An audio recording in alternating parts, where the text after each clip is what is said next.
नमस्कार दोस्तों, selection India पर आप सभी भारतवासियों का संपूर्ण भ्रातृत्व एवं बहन भाइयों का, माता पिताओं का, बुजुर्गों का तहे दिल से, दिल की गहराइयों से उस परम शक्ति से मैं एक आराधना करता हूँ कि हे परम शक्ति, मेरे भारत को 2022 में जिनका जो जो सपना है उसे पूरा करे, सभी में सकारात्मक ऊर्जा दे, सभी में सकारात्मक स्वाभिमान जीने के लिए उसमें कॉन्फिडेंस दे, भरोसा दे और कुछ अच्छा करने के लिए निरंतर उसके प्रयासों में धैर्य दे, उसमें संवेदनशीलता दे, उसमें कुछ अच्छा करने की शक्ति दे, क्षमता दे। मैं as a teacher, as a एक अध्यापक, एज ए भारत माता का पुत्र और इस समाज का पुत्र और इस संस्कृति को संजोए रखने वाला एक गुरु होने के नाते सभी अध्यापक गणों से, जैसा कि मैं खुद भी एक अध्यापक हूं, सभी अध्यापक गणों से सिर्फ यही प्रार्थना करता हूं, यही रिक्वेस्ट करना चाहता हूं कि जो भी बच्चे हमारे सानिध्य में आते हैं, एक गुरु के सानिध्य में आते हैं, तो उस गुरु को उनको एक छात्र की निगाह से, एक विद्यार्थी की निगाह से, एक बच्चे की निगाह से ही नहीं देखना चाहिए। एक सच्चा गुरु होने के नाते उसे उन बच्चों को, उन माँ बाप की उम्मीद देखना चाहिए जो हमारे सामने बेंच पर बैठे होते हैं। वो मात्र एक छात्र नहीं है, वो उस माँ बाप की उम्मीद है जो माँ बाप अपने भविष्य में, अपने सम्मान के लिए, अपने बुढ़ापे को थोड़ा शांति से जीने के लिए अपनी पूरी जिंदगी की कमाई जो वो हार्डवर्किंग करते हैं उस बच्चे पर शिक्षा अर्जित करने के लिए लौटा देते हैं। हमें केवल शिक्षा को एक बिजनेस ही नहीं समझना चाहिए। शिक्षा बिजनेस नहीं है दोस्तों। शिक्षा हमारी संस्कृति में वो सकारात्मक गुण उत्पन्न करने वाला एक साधन है जिसके माध्यम से हमारी जो प्राचीन संस्कृति है, जिसके लिए भारत जाना जाता है, भारत भाईचारे के लिए जाना जाता है, भारत को भारत बुद्ध का भारत जाना जाता है, भारत उन अंबेडकर का भारत जाना जाता है जिन्होंने पिछड़ों के लिए भरसक जीवन त्याग दिया था, अपनी सुख शांति त्याग दी थी। भारत उन गांधी के लिए जाना जाता है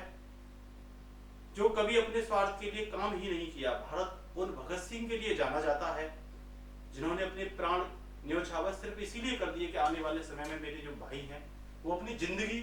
बहुत संवेदनशीलता के साथ जी पाए, प्यार से जी पाए। भारत उन सुभाष चंद्र के लिए जाना जाता है, भारत उन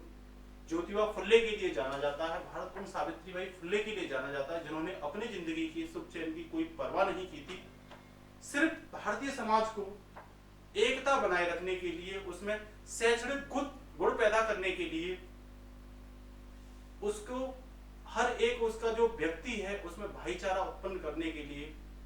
पूरा संपूर्ण जीवन इन लोगों ने न्योछावर कर दिया था। तो हम गुरुओं का, हम अध्यापकों का ये दायित्व बनता है कि विद्यार्थी हमारे यहाँ बहुत उम्मीद लेकर के आता है। जो माँ बाप उसे भेजते हैं उनकी बड़ी उम्मीद होता है, वो एक भाई अपनी बहन की उम्मीद होता है, वो एक भाई अपने बड़े भाई और छोटे भाइयों की बहुत बड़ी उम्मीद होता है, एक सहारा होता है, जिसके साथ यदि अध्यापक सच्चा व्यवहार नहीं करते तो निश्चित मैं बोल रहा हूं एक नए भारत को सार्थक बनाने की चुनौती बढ़ती चली जाएंगी। यदि इसमें अध्यापक अपना संपूर्ण बलिदान देते हैं, संपूर्ण योगदान देते हैं, तो मैं गारंटी से बोल सकता हूं सभी अपने प्यारे भाइयों को कि निश्चित रूप से हम भारत को एक बदलाव की दिशा में शुरुआत करने में बहुत बड़ा सहयोग कर सकते हैं। जो हमारा भारत था, प्राचीन भारत, उसे हम दोबारा प्राप्त कर सकते हैं। आज आप देख रहे होंगे, मुझे हालांकि राजनीतिक टिप्पणी नहीं करनी है, भारतीय संस्कृति, भारतीय भाईचारा, राजनीतिक गतिविधियों ने, सांप्रदायिक गतिविधियों ने, वो संस्कृति, वो भाईचारा पता नहीं कहां चला जा रहा है। हर आदमी केवल अपने स्वार्थ और राजनीति की बात कर रहा है। तो हम गुरुओं को मिलकर के आने वाले युवा समाज में, आने वाले भारतीय समाज में वो गुण पैदा करने हैं जो कि उनके अंदर भाईचारे की भावनाएं, उनके अंदर अपने साथ सभी को चलाने की भावनाएं, उनके अंदर भारत के लिए बहुत कुछ करने की भावना, संपूर्ण भारत के लिए बहुत कुछ करने की भावना हमेशा रहनी चाहिए। और मैं उन विद्यार्थियों से भी आग्रह करता हूं कि विद्यार्थियों को भी गुरुओं का सम्मान करना चाहिए, क्योंकि वो आपके जीवन में आपके उज्जवल भविष्य का पिलर बनाने में एक मैकेनिक्स का कार्य करते हैं। मैं इस भरोसे के साथ कहता हूं, अधिकांश जो अध्यापकगण होते हैं छात्रों के लिए अपना संपूर्ण जीवन त्याग देते हैं, वो बहुत सारी खुशियों को त्याग देते हैं। तो अगर भारत को उज्जवल बनाना है, भारत के लक्ष्यों को सार्थक बनाना है,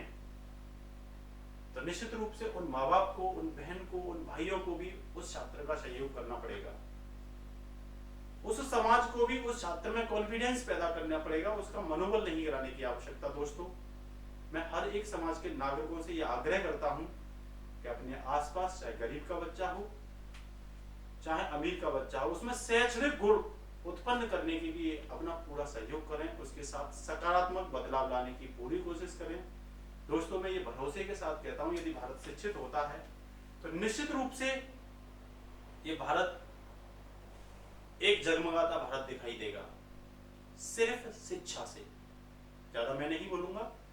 मुझे यही बोलना है कि अध्यापकगण बच्चे को बेंच पर बैठा हुआ एक छात्र ना समझे। बच्चा बेंच पर बैठा हुआ उन माँ बाप की उम्मीद होता है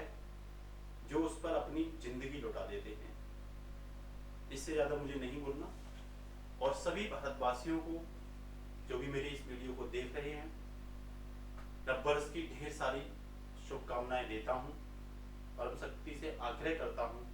कि आने वाला 2022 आपके सपनों का भारत बने। थैंक यू दोस्तों।